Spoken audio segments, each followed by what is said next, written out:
All right, so next is the challenge.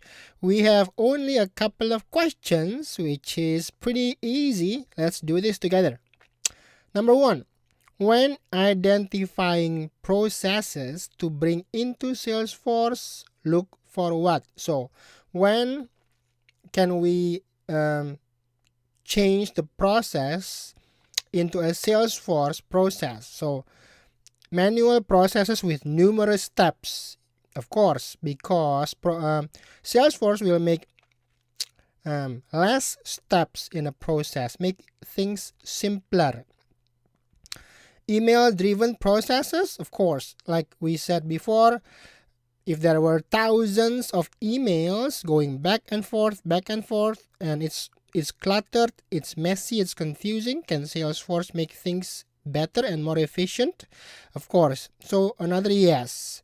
Teams using spreadsheets to run the business. Of course, if you are using Google Docs, Microsoft Excel, and all those spreadsheets all over the place, or every person has their own documents and it's just cluttered, complicated, and just entangled everywhere, can Salesforce make things better? Yes. Last, documents shared on local directories.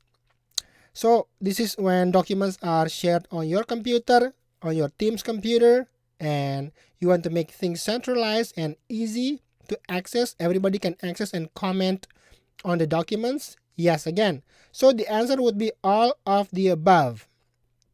That's easy. So second question, the 3 use cases for finance on the platform are this. You have to actually read through the article, which you can do. I would recommend for you to actually read the article, and these videos will help you understand things better. But if you don't read it, you will miss stuff as well. So finance, this is finance. What can it help you do? It can help you with budget management, contract management, and pricing. So budget management here, pricing, and contract management. So that's all. There we go. So I'll see you on the next module.